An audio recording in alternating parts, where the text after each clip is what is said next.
Life is a school of probability. Probability অনেক জায়গায় ব্যবহার করা হয়, যেমন আর্টিফিশিয়াল ইন্টেলিজেন্স, এটা বর্তমানে খুব চলছে। প্রবাবিলিটি শুরু হয়েছিল একজন বিখ্যাত জুয়ারির মাধ্যমে। যাই হোক, তোমরা হয়তো শুনে খারাপ লাগবে, কিন্তু তিনার হাত ধরেই হয়েছিলেন। সেই বিখ্যাত জুয়ারি হচ্ছেন সেভেলিয়ার। কোন একটা ঘটনার অনুকূলের সুযোগ এবং প্রতিকূলের সুযোগ, এখান থেকে প্রশ্ন পরীক্ষায় আসার চান্স প্রচুর রয়েছে, এমসিকিউতে আসার চান্স রয়েছে। তোমাদের অনেকে হয়তো তার সম্পর্কে ধারণা নাও থাকতে পারে, আমারও ছিল না। যাই হোক, পরে অধ্যয়ন করে শিখতে হয়েছে। তো তোমরাও ভালো করে শিখো তার ধারণা সম্পর্কে, যেহেতু তার থেকে কোশ্চেন কিন্তু পরীক্ষায় আসবে। ওকে, হ্যালো বন্ধুরা, তোমরা সবাই কেমন আছো? আশা করছি তোমরা সবাই ভালো আছো। আজকে আমি তোমাদেরকে ক্লাস 11-এর ফার্স্ট সেমিস্টার এবং ক্লাস 12-এর থার্ড সেমিস্টার একটি গুরুত্বপূর্ণ অধ্যায় সম্ভাবনা তত্ত্ব নিয়ে ডিটেলসে আলোচনা করব। ওকে, সম্ভাবনা তত্ত্ব খুব ইম্পর্টেন্ট একটা টপিক। ভালো করে এই টপিকটা করে রাখবে, এখান থেকে পরীক্ষায় প্রচুর কোশ্চেন থাকে। আমাদের প্রাত্যহিক জীবনের সঙ্গে জড়িয়ে আছে সম্ভাবনা তত্ত্ব। সাপোজ ধরো আমরা একটা চাকরির পরীক্ষায় বসলাম। সেই চাকরির পরীক্ষাতে আমরা চাকরি পেতেও পারি, আবার নাও পেতে পারি। তাহলে আমাদের একটা ঘটনা হয়তো ঘটছে, আবার নাও ঘটতে পারছে, এটা একটা আমাদের সম্ভাবনার মধ্যে পড়ছে। তাছাড়া আরো অনেক কিছুই ঘটনা আমাদের জীবনে ঘটে, যেগুলো আমরা সম্ভাবনাকে অ্যাপ্লাই করা হয়। একটা কথা বলা হয় যে life is a school of probability. Okay, life is a school of probability. Probability অনেক জায়গায় ব্যবহার করা হয়, যেমন আর্টিফিশিয়াল ইন্টেলিজেন্স, এটা বর্তমানে খুব চলছে, computer science, economics, charter account, science, বিভিন্ন ক্ষেত্রে প্রবাবিলিটি প্রচুর হারে ব্যবহার করা হয়। তো প্রবাবিলিটি শুরু করার আগে এর উৎপত্তি কিভাবে হলো, এর ঐতিহাসিক প্রেক্ষাপট কি রয়েছে, সেই সম্পর্কে একটু আমি না বললেই নয়। প্রবাবিলিটি শুরু হওয়ার আগে হয়েছিল একজন বিখ্যাত জুয়ারির মাধ্যমে। যাই হোক, তোমরা হয়তো শুনে খারাপ লাগবে, কিন্তু তিনার হাত ধরেই হয়েছিলেন। সেই বিখ্যাত জুয়ারি হচ্ছেন সেভেলিয়ার। তিনি একজন বড় মাপের গ্যামলার ছিলেন, তিনি জুয়ারি ছিলেন। তিনি বিভিন্ন বড় বড় তিনি গেম খেলতেন এবং তিনি জানতেন না প্রবাবিলিটি ব্যাপারে, কিন্তু তিনি নিজে নিজে মনে মনে অনেক কিছু হিসেব করে অনেক গেম তিনি লাভ করে দিতে পারতেন। একদিন হয়েছিল কি, একটি ক্লাবে ডাইস বা পাসা, যেটাকে বলছো তোমরা, লুডুর ছক্কা যেটাকে আমরা বলি, প্রত্যেকে দেখবে লুডু খেলে থাকো, সেই লুডুর ছক্কায় বা পাসার একটা গেমে তিনি পরাজিত হয়ে গিয়েছিলেন। তখন তিনি ভাবলেন যে এটা আমার কেন হলো, আমি কেন জয়লাভ করতে পারলাম, আমি তো বিভিন্ন ক্ষেত্রে বিভিন্ন ক্যালকুলেশন করে আমি জয়লাভ করি, এক্ষেত্রে কেন হলো না। তখন তিনি চলে আসলেন একজন ম্যাথামেটিশিয়ান পাস্কেলের কাছে। তিনি সেই ব্যাপারটা বলেন। পাস্কেল তিনি সেই ব্যাপারটা নিয়ে অনেক ভাবনা চিন্তা শুরু করেন। তারপরে তিনি যান ফার্মাটের কাছে, গুরুত্বপূর্ণ একজন ম্যাথামেটিক্স ফার্মাট। এই দুজনে মিলে সম্ভাবনা তত্ত্বের উদ্ভাবন ঘটায়। ওকে, তারপরে আরো বিভিন্ন সায়েন্টিস্ট, ম্যাথামেটিশিয়ান বলতে পারো, তিনারা সম্ভাবনা নিয়ে অনেক রিসার্চ করেছেন। প্রথম সম্ভাবনা নিয়ে বই পাবলিশ করেছেন জেরন কার্ডন। তারপরে ডিমাইভার্স, ল্যাপলাস, বার্নোলিস, আরো প্রমুখ সায়েন্টিস্ট প্রবাবিলিটি নিয়ে তারা রিসার্চ করেছেন। বর্তমানে মডার্ন প্রবাবিলিটির জনক বলা হয় এন কোলমোগ্রাফকে। ওকে, তো প্রবাবিলিটি আমরা মেনলি 3 টাইপসের প্রবাবিলিটি করব এখানে: classical or theoretical probability, experimental probability, axiomatic probability. বাস্তবিক জীবনে 90% প্রবাবিলিটি অ্যাপ্লাই করা হবে ক্লাসিক্যাল প্রবাবিলিটি নিয়ে। প্রবাবিলিটি সম্পর্কে জানার আগে আমাদের কাছে কিছু গুরুত্বপূর্ণ বিষয় জানতে হবে। সেই গুরুত্বপূর্ণ বিষয়গুলো যদি আমরা না জানি, তাহলে প্রবাবিলিটি সম্পর্কে আমাদের ধারণা ক্লিয়ার হবে না। এরপরে আমি তোমাদেরকে সেই গুরুত্বপূর্ণ বিষয়গুলো আলোচনা করব। তাহলে আমরা সম্ভাবনা বোঝার আগে বেশ কিছু জিনিস আমাদেরকে বুঝতে অবশ্যই হবে। প্রথম বিষয় হচ্ছে র্যান্ডম এক্সপেরিমেন্ট, সমসম্ভব পরীক্ষা। কাকে বলছি আমরা? সমসম্ভব পরীক্ষা হলো সেই সব পরীক্ষা যে পরীক্ষার ফলাফল আমাদের কাছে জানা থাকবে, বাট কোন ফলাফলটা আসবে সেটা নিশ্চিতভাবে বলা যাবে না, সেই সব ধরনের পরীক্ষাকে বলবো আমরা সমসম্ভব পরীক্ষা। যেমন উদাহরণ দিয়ে আমরা বলতে পারি, যদি আমরা একটা কয়েনকে টস করা হয়, তাহলে হেড অথবা টেলের মধ্যে যে কোনো একটা আসবে, কিন্তু হেড আসলো না টেল আসলো এটা কিন্তু বলা যাবে না, যে কোনো একটা আসবে। তাছাড়া আমরা যদি একটা পাশাকে নিক্ষেপ করা হয়, তাহলে পাশাকে যদি আমরা একটা নিক্ষেপ করি, তাহলে 1 থেকে 6, 1 2 3 4 5 অথবা 6, তাদের মধ্যে যে কোনো একটা আসবে, কিন্তু আমরা বলতে পারবো না যে আমি পাশাকে থ্রো করলাম আর 6 চলে আসলো, এটা কিন্তু বলা যাবে না। তাহলে এই ধরনের এক্সপেরিমেন্টকে বলবো আমরা র্যান্ডম এক্সপেরিমেন্ট। তারপরে বিষয় হচ্ছে স্যাম্পল স্পেস। স্যাম্পল স্পেস হচ্ছে র্যান্ডম এক্সপেরিমেন্টের যতগুলো ফলাফল সম্ভব, সেই সমস্ত ফলাফলের কালেকশনকে বলছি আমরা স্যাম্পল স্পেস। যেমন যদি আমরা একটা পাশাকে নিক্ষেপ করি, তাহলে আমাদের কি পাবো, একটা পাশাকে নিক্ষেপ করলে 1 থেকে 6 পর্যন্ত পাবো, 1 2 3 4 5 6। তাহলে এটা হচ্ছে আমাদের কাছে একটা স্যাম্পল স্পেস। বা সাপোজ আমি বললাম একটি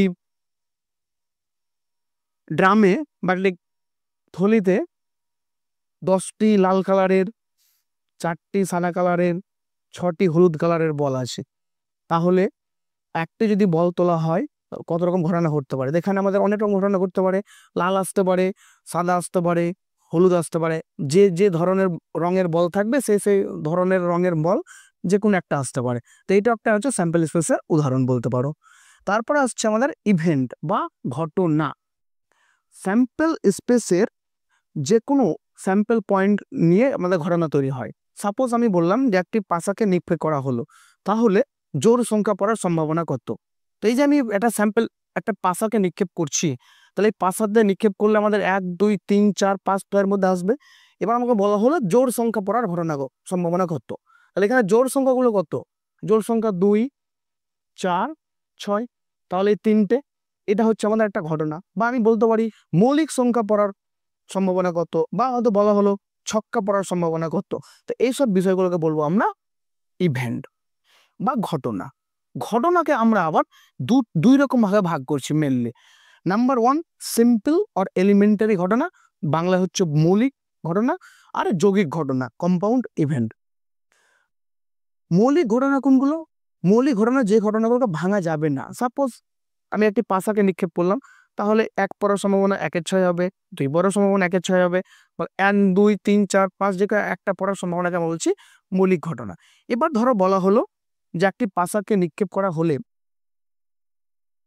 যুগ্ম সংখ্যা অথবা 5-এর বেশি সংখ্যা পড়ার সম্ভাবনা কত। তাহলে এখানে 2 রকমের ঘটনা হয়ে যাচ্ছে। প্রথমে তো যুগ্ম সংখ্যা 2 4 6, আবার 5-এর বেশি, 5 কিংবা 5-এর বেশি, তাহলে তখন হচ্ছে 5 6। তো এটা একসঙ্গে মিক্স হয়ে যাচ্ছে, এই ঘটনাকে বলবো আমরা compound event. Okay, certain event or sure event বা নিশ্চিত ঘটনাটাকে বলছি আমরা। নেক্সট, নিশ্চিত ঘটনা, যে ঘটনাটা নিশ্চিতভাবে ঘটবে, যার সম্ভাবনা হবে 1। একটা উদাহরণ দিয়ে যদি বলা হয় যে যদি আমরা একটা কয়েনকে টস করা হয়, তাহলে সেখানে হেড অথবা টেল পড়ার সম্ভাবনা কত। তো একটা কয়েনকে টেস্ট করলে হেড অথবা টেলই তো আসবে, আর কিছু আসবে কি। তো এটা নিশ্চিতভাবে বলতে পারছি যে এটা অবশ্যই হেড অথবা টেল আসবে। সুতরাং এটা হচ্ছে সার্টেন ইভেন্ট বা নিশ্চিত ঘটনা, এর সম্ভাবনা হবে 1। ইম্পসিবল ইভেন্ট, অসম্ভব ঘটনা। এখন যদি বলা হয় একটি পাশাকে নিক্ষেপ করা হলো, যার ফেসগুলো তো থাকে আমাদের 1 থেকে 6 পর্যন্ত। এবার বলা হলো সেই পাশাতে একটি পাশাকে যদি নিক্ষেপ করা হয়, তাহলে 8 পড়ার সম্ভাবনা কত। প্রথম কথা হচ্ছে আমরা জানি প্রত্যেকেই পাশাকে নিক্ষেপ করার ক্ষেত্রে স্যাম্পল স্পেসটা হচ্ছে 1 2 3 4 5 6, এখানে কোথাও কিন্তু 8 নেই। তাহলে 8 যদি নেই, তাহলে আমরা 8 পাবো কিভাবে। তো এটা হচ্ছে একটা ইম্পসিবল ইভেন্ট। ওকে, এরপর আমরা আরো বিভিন্ন রকমের ইভেন্ট নিয়ে আলোচনা করব, তোমরা শুধু ফলো করতে থাকো। এবার আমরা তোমাদেরকে বেশ কয়েকটি ইভেন্ট নিয়ে আলোচনা করব, যে ইভেন্টগুলো পরীক্ষার আসার জন্য চান্স রয়েছে, এবং এখান থেকে এই কনসেপ্ট না থাকলে তুমি অঙ্ক পারবে না। অতএব ভালো করে বোঝো জিনিসগুলো। প্রথম কথা হচ্ছে ইকুয়ালি লাইকলি ইভেন্ট, সমভাবে সম্ভাব্য ঘটনা। কাকে বলছি আমরা, কোনো একটি স্যাম্পল স্পেসের বা র্যান্ডম এক্সপেরিমেন্টের ক্ষেত্রে আমরা স্যাম্পল স্পেস পাই, সেই স্যাম্পল স্পেসে আমরা অনেকগুলো ইভেন্ট পেতে পারি। দুটি ইভেন্টকে এ এবং বি, দুটো ইভেন্ট এ এবং বি কে ইকুয়ালি লাইকলি বলা হবে যদি তাদের প্রবাবিলিটি, তাদের চান্স, তাদের হওয়ার চান্সটা, প্রবাবিলিটি মানে কি চান্স, তাদের হওয়ার চান্সটা যদি তারা সমান হয়ে যায়। একটা উদাহরণ দিই তাহলে ভালো বুঝতে পারবে। ধরো আমি বললাম একটা পাশাকে নিক্ষেপ করলাম, তাহলে আমি বলা হলো জোড় সংখ্যা এবং বিজোড় সংখ্যা পড়ার সম্ভাবনা কত। তো যদি আমরা একটা পাশাকে নিক্ষেপ করি তাহলে আমরা কত পাবো? স্যাম্পল স্পেসে 1 2 3 4 5 6। তাহলে এখানে আমাদের জোড় সংখ্যা কত হচ্ছে? জোড় সংখ্যাগুলো হচ্ছে 2 4 6, এগুলো জোড় হচ্ছে। আর বিজোড় সংখ্যাগুলো হচ্ছে 1 3 5 হচ্ছে। তাহলে প্রবাবিলিটি সম্পর্কে আমরা অবশ্যই ডিটেলসে আলোচনা যাব ক্লাসিক্যাল ডেফিনেশনে, তবু একটু তোমাদেরকে হালকা করে বলে দিচ্ছি যে আমরা প্রবাবিলিটি ক্যালকুলেশনটা কিভাবে করি, তারপর আমরা ডিটেলস অবশ্যই বলবো। তো শুনে রাখো ভালো করে, আমাদের প্রবাবিলিটির ক্ষেত্রে 90% অ্যাপ্লিকেশন হবে classical definition of probability. Classical definition of probability হচ্ছে কোনো একটা ঘটনার ক্ষেত্রে যতগুলো আউটকাম সম্ভব তাদের সমষ্টি নেব, সাপোজ এন অফ এ, আর স্যাম্পল স্পেসে যতগুলো ঘটনা, যতগুলো পয়েন্ট, স্যাম্পল পয়েন্ট থাকবে তাদের কালেকশন নেব, যে দুটোকে ভাগ করে যেটা পাবো সেটা হচ্ছে আমাদের প্রবাবিলিটি। উদাহরণ দিয়ে বলতে পারি আমরা, এখানে একটা ডাইসকে থ্রো করলে আমাদের মোট স্যাম্পল পয়েন্টে কতগুলো পয়েন্ট রয়েছে? 6টি। তাহলে এখানে আমাদের এন অফ এস স্যাম্পল পয়েন্টে মোট পয়েন্ট পেয়ে যাচ্ছি আমরা 6টি। এবং আমি একটা ঘটনা নিয়েছি এ, সেই ঘটনাতে আমরা কতগুলো স্যাম্পল পয়েন্ট পাচ্ছি? 1 2 3টি। তাহলে 3টি পাচ্ছি আমরা, অর্থাৎ n of A is equal to 3। তাহলে classical definition of probability state that P of A is equal to n of A by n of S. তার মানে কত হবে এখানে? 3/6। এটা পেয়ে যাচ্ছে আমরা 1/2। তাহলে আমাদের বলতে পারছি আমরা জোড় পড়ার সম্ভাবনা হচ্ছে 1/2। অনুরূপভাবে বিজোড় পড়ার সম্ভাবনা অর্থাৎ পি অফ বি, এটা হয়ে যাবে P of n of B by n of S, that is 3/6 is equal to 1/2। তাহলে এখানে দুটো ঘটনা আমরা নিয়েছিলাম, সেই দুটো ঘটনারই চান্স একই হচ্ছে, সুতরাং এই ঘটনা দুটি হলো ইকুয়ালি লাইকলি ইভেন্ট, সমভাবে সম্ভাব্য ঘটনা। আশা করি বুঝতে পেরেছ। নেক্সট আমরা আলোচনা করব mutually exclusive event or disjoint event, পরস্পর বিচ্ছিন্ন ঘটনা। যদি আমরা একটা ভেন ডায়াগ্রাম নিয়ে আলোচনা করি, সাপোজ এ একটা সেট, বি একটা সেট, এখানে অনেকগুলো পয়েন্ট রয়েছে, এখানে একটি ছোট পয়েন্ট রয়েছে। তো এ এবং বি সেটটা দেখো পরস্পর কিন্তু ওরা বিচ্ছিন্ন হয়ে আছে, অর্থাৎ আমরা এদের ইন্টারসেকশনটা আমরা কিন্তু পাচ্ছি না। ঠিক আছে, ইন্টারসেকশনটা কি হচ্ছে? পাচ্ছি না। দুটো সেটকে আমি অ্যাকচুয়ালি সম্ভাবনা বুঝতে গেলে আমাদের সেটেরও কনসেপ্ট হালকা থাকা দরকার, তবু আমরা বলে দিচ্ছি দুটো সেটকে আমরা কখন ডিসজয়েন্ট বলি? যদি তাদের ইন্টারসেকশনটা কি হয়, ইন্টারসেকশনটা 5 হয়ে যায়, তখন আমরা তাকে বলি ডিসজয়েন্ট সেট। তাহলে এখানেও দুটো ঘটনাকে আমরা মিউচুয়াল এক্সক্লুসিভ আর ডিসজয়েন্ট ইভেন্ট বলা হবে যদি probability of A intersection B is equal to 5 হয়, তাদের প্রবাবিলিটিটা কি হবে? 5 হয়ে যাবে, তখন আমরা সেটাকে বলবো মিউচুয়ালি এক্সক্লুসিভ ইভেন্ট। ওকে, ওদের সঙ্গে কোনো কানেকশন থাকবে না, তখন সেটা আমরা বলবো মিউচুয়ালি এক্সক্লুসিভ ইভেন্ট। ওকে, নেক্সট আমরা আলোচনা করব এক্সহ্যাস্টিভ ইভেন্ট বা সম্পূর্ণ ঘটনা।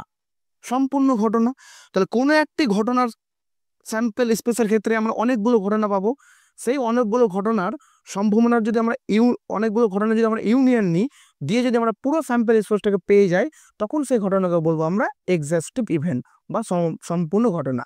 একটা উদাহরণ নিই তাহলে ভালো বুঝতে পারবে।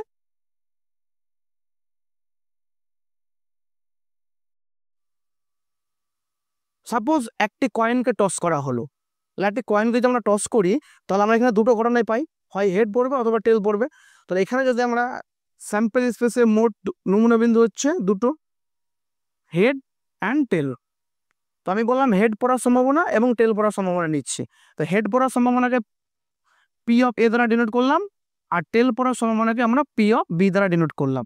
তাহলে এখানে আমাদের হেড পড়ার সম্ভাবনা কত হবে? হেড একটি আছে, মোট পয়েন্ট দুটি, তাহলে কত হবে? 1/2, আর টেল পড়ার সম্ভাবনা কত হবে, মোট টেল আছে একটি আর মোট পয়েন্ট আছে দুটি, তো এটা কত হচ্ছে 1/2। এখন যদি আমরা P of A plus P of B নিই তাহলে আমরা কত পাচ্ছি, তাহলে আমরা পাচ্ছি 1/2 প্লাস 1/2 ইজ ইকুয়াল টু 1। তাহলে আমাদের ঘটনাগুলোকে যোগ করে আমরা কি পাচ্ছি, 1 পাচ্ছি। তো তাহলে এখানে বলা হচ্ছে যদি অনেকগুলো ঘটনা A1 A2 A3 এই করতে করতে অ্যান্ড সো অন A1 পর্যন্ত, এই ঘটনাগুলোকে আমরা বলবো এক্সহ্যাস্টিভ ইভেন্ট যদি তাদের ইউনিয়নটা A1 union A2 union A3 and so on union AN is equal to S আসে, মানে স্যাম্পল স্পেসটা চলে আসছে, তখন সেটাকে বলবো আমরা এক্সহ্যাস্টিভ ইভেন্ট। ওকে, এখানে আমরা দুটো ইভেন্ট দেখালাম, দুটো বলে নয়, যে কোনো n সংখ্যক ঘটনা যদি আমরা ইউনিয়ন নিই আর যদি স্যাম্পল স্পেস ফিরে পাই তখন সেটাকে আমরা বলবো এক্সহ্যাস্টেড ইভেন্ট। ওকে, নেক্সট যে বিষয়টা আলোচনা করব খুব মন দিয়ে বুঝবে, সেটা হচ্ছে words in favour and words against an event, অর্থাৎ কোনো একটা ঘটনার অনুকূলে সুযোগ এবং প্রতিকূলে সুযোগ। এখান থেকে প্রশ্ন পরীক্ষায় আসার চান্স প্রচুর রয়েছে, এমসিকিউতে আসার চান্স রয়েছে। তোমাদের থার্ড সেম নিশ্চয় জানো পুরো প্যাটার্ন এমসিকিউ, আর এমসিকিউ কোশ্চেন সম্ভাবনা থেকে অনেকগুলো থাকবে। ওকে, তো সুতরাং এই জায়গাটা খুব ভালো করে বোঝো, কোন একটি ঘটনার অনুকূলে সুযোগ বলতে আমরা কি বুঝি, প্রতিকূলে সুযোগ বলতে আমরা কি বুঝি। ওকে, আমাদেরকে ধরো কোশ্চেনে ধরো দেওয়া থাকলো যে একটি ঘটনার সম্ভাবনা হয়তো বলে দিল 2/7, এখানে একটা পয়েন্ট মাস্ট ফলো করো, 2/7 সম্ভাবনার মান আমরা প্রত্যেকেই জানি 0 থেকে বড় অ্যান্ড 1-এর থেকে 1-এর সমান অথবা ছোট। তাহলে সম্ভাবনার ক্ষেত্রে যে ভগ্নাংশ আমরা পাই সেটা নিশ্চয়ই প্রকৃত ভগ্নাংশ হবে অলওয়েজ লব এবং হরটা কি হবে, গ্রেটার দ্যান 0 হবে, গ্রেটার দ্যান লব হবে। ওকে, এটা মাথায় রাখবে কিন্তু। তাহলে আমাকে বলা হলো যে P of A is equal to 2/7, তাহলে এই ঘটনাটির অনুকূলে সুযোগ কত, অনেকে এটা ভুল করে দেয়। অনুকূলে সুযোগ হবে 2:7 - 2। আমি সাপোজ এটাকে A/B দ্বারা প্রকাশ করলাম, তাহলে এর অনুকূলে সুযোগ হবে A:(B-A), এটা হচ্ছে অনুকূলে সুযোগ। এটাকেই ম্যাক্সিমাম স্টুডেন্ট যে ভুলটা করে সেটা ভালো করে বুঝে নাও, ওরা করে দেয় সেটা হচ্ছে A:(A-B), এটা কখনোই পসিবল নয়। ওকে, এই পয়েন্টটা, এই ভুলটা করা যাবে না। ওকে, কোনো একটা সম্ভাবনা আমি বললাম সাপোজ A/B, তাই এর অনুকূলে সুযোগ হচ্ছে A:(B-A), নট A-B। A-B যদি তুমি করো তাহলে নেগেটিভ চলে আসবে, তো কারণ সম্ভাবনার ক্ষেত্রে ওপরটা কোনো বড় হবে, লব কোনো হর থেকে বড় হবে, কখনোই সম্ভব নয়, তাহলে A-Bটা করা যাবে না। ওকে, তাহলে অনুকূলের সুযোগ হচ্ছে A:(B-A). তাহলে প্রতিকূলের সুযোগটা কি হবে, নিশ্চয় বিপরীত। আমরা ক্লাস 7 থেকে বাচ্চা বছরে জেনে আসছি A:(B) এর ব্যস্ত অনুপাত হচ্ছে B:(A), সুতরাং এটা বলা বাহুল্য যে A:(B-A) এর প্রতিকূলের সুযোগ হয়ে যাবে B-A:(A), অর্থাৎ এর উল্টোটা হবে, এর ব্যস্ত অনুপাত। অত আমরা সূত্র বেশি কঠিন করে ভাবতে যাব না, সহজ ব্যাপার। অনুকূলের সুযোগ তার ব্যস্ত অনুপাত হচ্ছে প্রতিকূলের সুযোগ। ওকে, তাহলে এখানে আমাদের 2:5, এটা হচ্ছে অনুকূলের সুযোগ। তাহলে প্রতিকূলের সুযোগ কত হবে, প্রতিকূলের সুযোগ হয়ে যাবে 5:2। এবার অনেক সময় আমাদেরকে অনুকূলের সুযোগে অনুপাতটা হয়তো দিয়ে দিল, দিয়ে আমাদের কত সম্ভাবনা, ঘটনাটা ঘটার সম্ভাবনা কত, বা প্রতিকূলের সুযোগ দিয়ে দিল, ঘটনাটি ঘটার সম্ভাবনা কত, এই টাইপের কোশ্চেন কিন্তু আসতেও পারে। তো তোমরা ভালো করে বোঝো, এরপর আলোচনা করছি।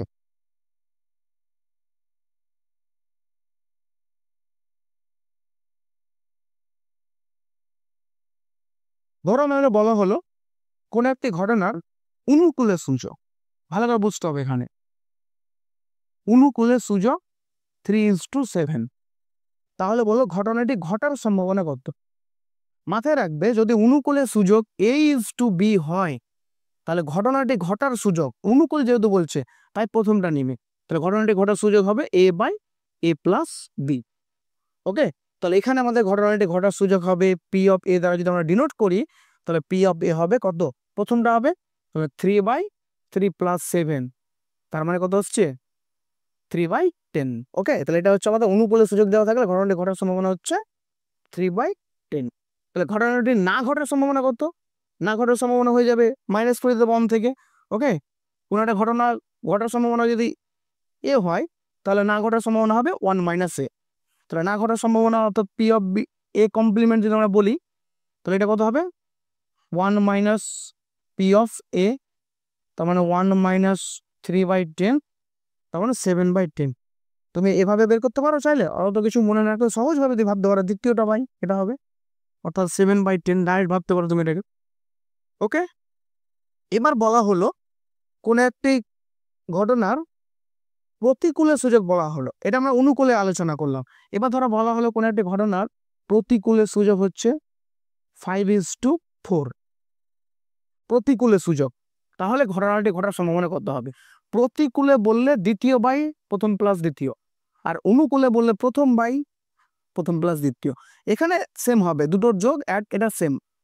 অনুকূলে বললে প্রথমটা, প্রতিকূলে বি, অর্থাৎ a:b হলে অনুকূলে হলে হবে a/a+b, আর প্রতিকূলে হলে কি হবে b/a+b। তাহলে প্রতিকূলে সূচক বলে দিয়েছে আমাদেরকে 5:4, তাহলে ঘটনাটি ঘটার সম্ভাবনা কত হয়ে যাবে 4/5 + 4, দ্যাট ইজ 4/9। তো সেম ভাবে এখানে আমরা যদি বলি ঘটনাটি না ঘটার সম্ভাবনা কত হবে, তখন হয়ে যাবে 5/9 হয়ে যাবে। ওকে, এই বিষয়টা ভালো করে নোট করো, অনুকূলের সূচক এবং প্রতিকূলের সূচক। ওকে, এরপর আমি তোমাদেরকে একটি গুরুত্বপূর্ণ বিষয়ে আলোচনা করব, তাসের ধারণা সম্পর্কে। এই তাসের ধারণা থেকে কিন্তু প্রচুর কোশ্চেন সম্ভাবনাটা থাকে। ওকে, তারপর আমরা আরো ডিটেলস যাব, এরপর আমরা আলোচনা করবো তাসের ধারণা। এবার তোমাদেরকে আমি একটা গুরুত্বপূর্ণ বিষয়ে আলোচনা করব, তাসের ধারণা। অনেকে হয়তো তাস সম্পর্কে ধারণা নাও থাকতে পারে, আমারও ছিল না, যাই হোক পরে অধ্যয়ন করে শিখতে হয়েছে। তো তোমরাও ভালো করে শিখো তাসের ধারণা সম্পর্কে, যেহেতু তাস থেকে কোশ্চেন কিন্তু পরীক্ষায় আসবে। ওকে, একটি তাসের প্যাকেটে মোট তাস থাকে 52টি, মাথায় রাখবে কিন্তু। তাহলে একটি তাসের প্যাকেটে মোট তাসের সংখ্যা হচ্ছে 52। তার মানে আমাকে এখানে একটা জিনিস বলে দিচ্ছে যে স্যাম্পল স্পেসে মোট স্যাম্পল পয়েন্ট হচ্ছে 52, 52টি। ওকে, এটা আমাদের ক্লিয়ার এবং পরিষ্কার, যেটা স্যাম্পল স্পেসে মোট স্যাম্পল পয়েন্ট হচ্ছে 52, 52। তাস হয় দুই রঙের তাস হয়, এক নম্বর হচ্ছে কালো এবং লাল। কালো রঙের 26টি তাস থাকে, লাল রঙের 26টি তাস থাকে, বোঝা গেল? সেই কালো রঙের তাসকে আবার আমরা 13 করে দুটো ভাগে ভাগ করছি। এক নম্বর হচ্ছে ইস্কাবন, 2 নম্বর হচ্ছে চিড়িতন। ইস্কাবন হচ্ছে এই টাইপের চিহ্ন স্পেডস, এটি হচ্ছে 13 পিস থাকবে, আর ইস্কাবন থাকবে 13 পিস। আর লাল রঙের আমার তাসকে আমরা আবার দুটো ভাগে ভাগ করছি, এক নম্বর হচ্ছে রুইতন আর হরতন। রুইতনের চিহ্নটা ডায়মন্ডের মতো, হরতনের চিহ্নটা হার্টের মতো, ঠিক আছে? এটা হচ্ছে 13 পিস, এটাও 13 পিস। তাহলে আমরা তাসকে কালারের দিক দিয়ে যদি আমি বলি, তাহলে কত রকম কালার হচ্ছে 2 রকম। ধরো তোমাকে একটা কথাবার্তা বলা হলো যে একটি তাসের প্যাকেট থেকে একটি তাসকে টানা হলো, তো তাসটি লাল হওয়ার সম্ভাবনা কত, কত বলে দিল। তাহলে এখানে মোট স্যাম্পল পয়েন্ট কত পাচ্ছি আমরা 52টি। আর তাসের কালার কটি, ভাই কালো অথবা লাল যে কোনো একটা আসবে, তো করকম চান্স থাকছে 2 রকম। তাহলে আমাদের কত হচ্ছে 2/52, তার মানে 1/26। ওকে, তাসকে আমরা 4 রকম ভাগে ভাগ করছি, স্কাবন, চিরিতন, রুইতন, হরতন। এই শব্দগুলো একটু ভালো করে মাথায় রাখবে কিন্তু। দিয়ে হয়তো বলা হলো চিরিতন আসার সম্ভাবনা কত, হরতন আসার সম্ভাবনা কত। তাহলে আমরা পেলাম তাসে মোট নমুনা বিন্দুর সংখ্যা হচ্ছে 52টি, এবং এই 4 রকমের তাস কটা করে থাকছে 13টি করে। তাহলে আমাকে যদি বলা হয় রুইতন আসার সম্ভাবনা কত, তাহলে রুইতন আসার সম্ভাবনা হচ্ছে কত 13/52। তো 13/52 মানে হচ্ছে 1/4। তাহলে এখানে রুইতন আসার সম্ভাবনা 1/4 হবে, চিরিতন আসার সম্ভাবনা 1/4 হবে, হরতন আসার 1/4 হবে, আবার ইস্কাবন আসার সম্ভাবনা কত হবে 1/4। তাহলে এই ঘটনাগুলো এক একটা কি হচ্ছে সমভাবে সম্ভাব্য, ইকুয়ালি লাইকলি, অর্থাৎ প্রত্যেকের সম্ভাবনা কি হচ্ছে সমান হচ্ছে। তারপরে আমরা আসছি আরো স্পেশাল কিছু নোটেশন, ভালো করে বুঝো। টেক্কা, এক যেটা বলছি আমরা সেটাকে টেক্কা বলছি, ঠিক আছে? টেক্কা থাকবে 4 পিস। তারপরে যে চিহ্ন দিয়ে ইংলিশ অর্ড, যে ক্যাপিটাল যে, এটাকে বলা হয় গোলাম। কে দিয়ে এটা কিং বলা হয়, সাহেব। আর কিউ দিয়ে হচ্ছে কুইন বা বিবি। তাহলে আমাদের 4 রকম পাচ্ছি, টেক্কা, গোলাম, সাহেব, বিবি, এই 4 করে মোট পাচ্ছি 16টি তাস। এই 16টি তাস একটা স্পেশাল নাম আছে, সেটাকে বলা হয় অনার্স কার্ড। তো যদি আমাকে বলা হয় অনার্স কার্ড আসার সম্ভাবনা কত, তাহলে 16 কত হবে 52। ওকে, এবার আরো 3টে জিনিস ভালো করে বোঝো। টেক্কা বাদ দিয়ে গোলাম, সাহেব, বিবি, 4 মোট 12টি। এই 12টি তাসকে একসঙ্গে বলা হয় ফেস কার্ড। এটা পরীক্ষায় দেয় অনেক সময়। ফেস কার্ড আসার সম্ভাবনা কত, একটি তাসের প্যাকেট থেকে র্যান্ডামলি ভাবে একটি তাস টানা হলো, তা তাসটি ফেস কাট হওয়ার সম্ভাবনা কত? তুমি ফেস কাট সম্পর্কে জানলেই না, তাহলে অঙ্ক করবে কি করে? তো আমাদের এখানে ফেস কাটের সংখ্যা কত পাচ্ছি আমরা? 12। সো অ্যান্সার কত হবে? 12/52। ওকে, তারপর আমাদের 2 থেকে আপ টু 10 পর্যন্ত এগুলো প্রত্যেকটা তাস 4 রকম ভাবে থাকে। হরতনের 2-1টা, চিরিতনের 2-1টা, রুইতনের 2-1টা, আর ইস্কাবনের 2-1টা। এইভাবে প্রত্যেকটা তাস 4 প্রকার থাকে। তাহলে যদি আমরা কাউন্ট করতে যাই, তাহলে 1 থেকে 10 টোটাল হচ্ছে 40 পিস, এদিকে হচ্ছে 12 পিস, তাহলে কত হচ্ছে? 52 পিস। ওকে, টোটাল হচ্ছে তাসের সংখ্যা হচ্ছে 52 পিস। এরপরে আমরা বিভিন্ন প্রকার ডিফারেন্স অ্যাপ্রোচ সম্ভাবনার নিয়ে আলোচনা করব। কখন কোনটা কাজে লাগে, কিভাবে ক্যালকুলেশন করতে হবে, একটু আমরা আলোচনা করে দেবো। ওকে,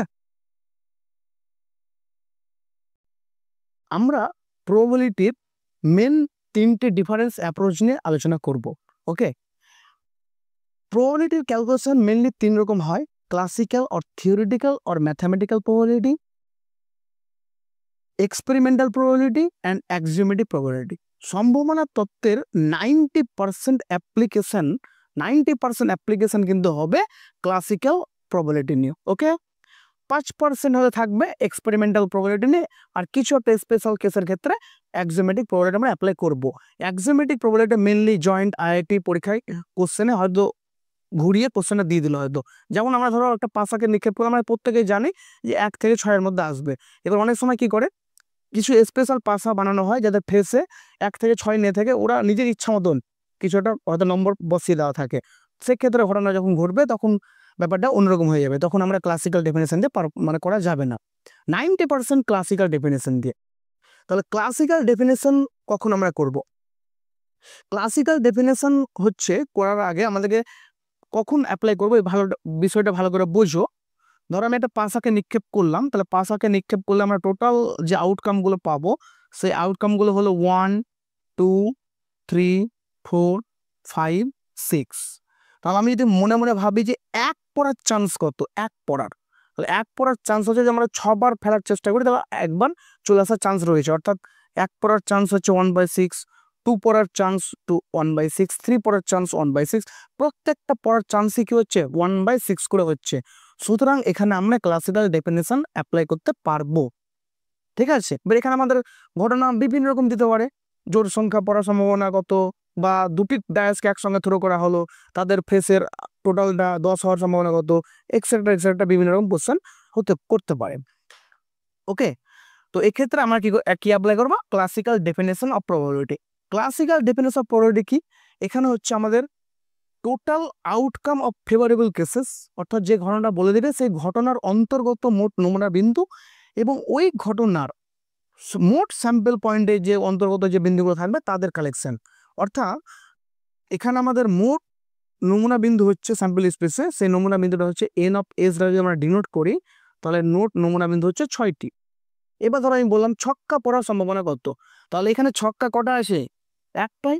সুতরাং ছক্কা পড়ার ঘটনাকে যদি আমরা এ দ্বারা ডিনোট করি, তাহলে N of A is equal to কত হবে? 1 হবে, অনলি 1/6। এবার হয়তো বলা হলো ছক্কা পড়ার সম্ভাবনা কত, তাহলে ক্লাসিক্যাল ডেফিনেশন অনুসারে আমরা লিখতে পারবো পি অফ এ সমান হবে n of A by n of S. Okay, তার মানে কত হচ্ছে? 1/6 হচ্ছে। বুঝা গেল? তা এইভাবে আমরা ক্লাসিক্যাল ডেফিনেশন অ্যাপ্লাই করে সম্ভাবনা বের করতে পারবো। ওকে, তাছাড়া ধরো বলা হলো একটি নয়, এবার ধরো বলা হলো 2টি পাশাকে একসঙ্গে নিক্ষেপ করে দিলাম, তো 2টি পাশাকে এক কাপড় নিক্ষেপ করলে কতগুলো ঘটনা ঘটতে পারে, এই কনসেপ্টটা ভালো করে বোঝো। আমরা বলছি একবার পাশাকে নিক্ষেপ করলে আমরা কটা পয়েন্ট পাচ্ছি? 6টি। এবার আমি বলা হলো একসঙ্গে 2 হাতে 2টো পাশাকে নিক্ষেপ করে দিলাম, তাহলে টোটাল কতগুলো পয়েন্ট পেতে পারি? এই ব্যাপারটাকে কল্পনা করার চেষ্টা করো, খুব ইম্পর্টেন্ট জায়গা কিন্তু। 2টি পাশাকে একসঙ্গে নিক্ষেপ করছি আমরা, 2টি পাশা। তো 2টি পাশার ক্ষেত্রে আমার প্রথম পাশাতে 1 আসলো, দ্বিতীয় পাশাতে 2 আসতে পারে, 3 আসতে পারে, 4 আসতে পারে, 5 আসতে পারে, 6 আসতে পারে। এই করে চান্স হচ্ছে কত? 1 দিয়ে 6। তাহলে আমাদের মোট নমুনা বিন্দু যদি আমরা খুঁজতে যাই, সেই মোট নমুনা বিন্দুগুলো কি পাবো? প্রথমে হয়তো 1 আসলো, প্রথমটা 1 দিয়ে, তারপর 1, 2 আসলো, প্রথমটা 1 আসছে, তারপর 1 হতে পারে, 2 হতে পারে, 3 হতে পারে, 4 হতে পারে, এভাবে 1, 6 হতে পারে। তারপর দেখা যায় যে প্রথম পাশাতে আমার 2 চলে আসলো, পরের পাশাতে 1 আসতে পারে, পরের পাশাতে 2 আসতে পারে, পরের পাশাতে 3 আসতে পারে, এই করতে করতে 2 6, তারপরে 2 3 4 5, লাস্টে আমাদের প্রথম পাশাতে 6 আসলো, পরের পাশাতে আমাদের 6 2 আসলো, পরের পাশাতে 3 আসলো, এই করে করে দুটোতেই 6 আসতে পারে। তাহলে এইভাবে আমরা মোট যে পয়েন্টগুলো পাবো সেই পয়েন্ট হচ্ছে 6 × 6, তার মানে 36। ওকে, তাহলে আমাদের মোট স্যাম্পল স্পেসের পয়েন্ট হবে 36। যদি আমাদের একটি 3টি পাশার একসঙ্গে লিখে পড়া হয় তাহলে মোট মানে স্যাম্পল স্পেসের মোট পয়েন্ট হবে 6 এর কিউব আসবে। ওকে, দুটি পাশাকে একটি কয়েনকে একবার টস করলে কত আসবে, হেড অথবা টেল। দুটি পাশাকে কয়েন যদি আমরা টস করি তাহলে কি আসবে, দুবার করলে 4 আসবে, অথবা আমরা 3বার করলে 2 এর কিউব 8 আসবে, 4বার কয়েনকে টস করলে 16 আসবে। এগুলো হচ্ছে স্যাম্পল স্পেস। এই সব ঘটনার ক্ষেত্রে আমরা অ্যাপ্লাই করব ক্লাসিক্যাল অর থিওরিটিক্যাল প্রবাবিলিটি। এবার ধরো সাপোজ আমাকে বলা হলো দুটি পাশাকে একসঙ্গে নিক্ষেপ করলাম, তাহলে পাশা দুটির সমষ্টি 10 হওয়ার সম্ভাবনা কত? তাহলে 10 কি পড়লে 10 হতে পারে, 10 কি পড়লে 10 হতে পারে? দুটোতে হয়তো 5 বললো, এটা হতে পারে একটা, প্রথমটাতে 4, দ্বিতীয়টাতে 6, অথবা দ্বিতীয়টাতে 6, প্রথমটাতে 6, দ্বিতীয়টাতে 4, অথবা আর সম্ভব নয়, আর আছে দেখো তো, হবে? আর হবে না। তার মানে মোট কটা পয়েন্ট পাচ্ছি? 3টে পয়েন্ট পাচ্ছি। তাহলে এখানে আমাদের দুটি পাশাকে নিক্ষেপ করলে তাদের সমষ্টি 10 হওয়ার সম্ভাবনা, মোট নমুনা বিন্দু আমরা কত পেয়েছি? মোট নমুনা বিন্দু 36। আর এখানে আমরা কটা পয়েন্ট পাচ্ছি? এগুলোর মধ্যে মাত্র 3টে পয়েন্ট পাচ্ছি। তাহলে কত আসছে? 3/36, কাটাকুটি গুলো কত আসছে? 1/12। তাহলে এগুলো আমরা অ্যাপ্লাই করছি কি দিয়ে? ক্লাসিক্যাল ডেফিনেশন দিয়ে। এবার আসছি আমরা এক্সপেরিমেন্টাল প্রবাবিলিটি থিওরেম কখন অ্যাপ্লাই করব। ধরো এখানে খুব ইন্টারেস্টিং জায়গাটা ভালো করে বুঝছো। ধরো বলা হলো আমি একটি কয়েনকে 1000 বার টস করে দিয়েছি। কতবার? 1000, 1000 বার টস করা হয়েছে, দিয়ে আমি আউটকামগুলো কি হচ্ছে সেগুলো নোট করা হয়েছে। তা আউটকামগুলো নোট করতে গিয়ে আমি ফলো করলাম যে দেখা যাচ্ছে হেড পড়েছে 540 বার আর টেল পড়েছে 460 বার। তোমরা ভেবে নিও না যে আমি 1000 বার টস করেছি মানে, আপনি তো বলছেন স্যার যে হেড পড়ার চান্স 1/2 আবার টেল পড়ার চান্স 1/2, তাহলে 1000 বার টস করেছে মানে 500 বার হেড পড়বে, 500 বার টেল পড়বে। এটা কিন্তু হবে এমন নিশ্চয়তা নেই, চান্স রয়েছে। তো এখানে ধরো আমি বললাম হেড পড়েছে 540 বার আর টেল পড়েছে 660 বার, তাহলে আমি 1000 বার টস করলাম। এবার 1001 বার মানে পরের বার আবার ধরো হেড একটা কয়েনকে টস করা হলো, তখন এবার যদি আমি বলি তখনকার ক্ষেত্রে হেড পড়ার চান্স কত হবে আর টেল পড়ার চান্স কত হবে। তখন কিন্তু অনেকে মাথায় চিন্তা আসবে যে আমাদের তো একটা ডেটা দেওয়া রয়েছে, আমি দেখতে পাচ্ছি তো যে হেডটা বেশি পড়ছে আর টেলটা কম পড়ছে, তার পরের বার তাহলে হেডটা বেশি পড়তে পারে। এই থিঙ্কিং আমাদের মাথায় আসতে পারে না? পারে না। আমাদের কেন এই থিঙ্কিংটা আসছে? আমরা অলরেডি আগে থেকে ডেটা দেখে আসছি। ধরো একটা স্টুডেন্টের যদি আমরা 5 থেকে 9 পর্যন্ত দেখা যায় রেজাল্ট ভালো হচ্ছে, তাহলে আমরা একটা এক্সপেক্ট করতেই পারি যে সে ছেলেটা মাধ্যমিকে গিয়েও ভালো রেজাল্ট করবে। কেন এটা এক্সপেক্ট করছে? কারণ তার প্রিভিয়াস ডেটা আমরা দেখেছি। তখন এই ধরনের প্রবাবিলিটির ক্ষেত্রে অ্যাপ্লাই হবে এক্সপেরিমেন্টাল প্রবাবিলিটি, মানে আগে আমরা এক্সপেরিমেন্ট করছি, একটা চান্স, একটা গেস করার চেষ্টা করছি। তখন কিন্তু আমরা জেনারেলি ভাববো না যে না হেড পড়ার চান্স 1/2, টেল পড়ার চান্স 1/2, এটা ভাবতে যাবো না। কারণ তখন আমরা ক্যালকুলেশনে করবো তার ডেটার ওপর বেস করে। বোঝা গেল? তখন অ্যাপ্লাই হবে এক্সপেরিমেন্টাল প্রবাবিলিটি। এটার অ্যাপ্লিকেশন খুবই কম, 5 থেকে 10% ম্যাক্সিমাম। এবার অ্যাক্সিওমেটিক প্রবাবিলিটি কি? অ্যাক্সিওমেটিক প্রবাবিলিটি হচ্ছে আউটকামগুলো ইকুয়ালি লাইকলি নাও হতে পারে। আমাদের একটা পাশাকে আমি 1 থেকে 6 পাবো, ঠিক আছে, আমি তো বললাম যে অনেক সময় পাশাতে নম্বর চেঞ্জ থাকে, 6 থাকবে এমন মানে নেই, 10 থাকতে পারে, 10 থাকতে পারে, এইভাবে মানে এলোমেলো করে দিয়ে দিয়েছে। তখন আমাদের অ্যাপ্লাই হবে অ্যাক্সিওমেটিক প্রবাবিলিটি। ঠিক আছে, তো এই দুটোর অ্যাপ্লিকেশন খুবই কম। আমরা মেনলি অঙ্ক করার সময় যে অ্যাপ্লাই করবো সেটা হচ্ছে ক্লাসিক্যাল আর থিওরিটিক্যাল প্রবাবিলিটি। ওকে, ঠিক আছে, আজকে এই পর্যন্ত। নেক্সট ক্লাসে আমরা আরো অনেক থিওরি প্রমাণ করাবো এবং অঙ্ক আলোচনা হবে। ওকে, থ্যাংক ইউ এভরিওয়ান।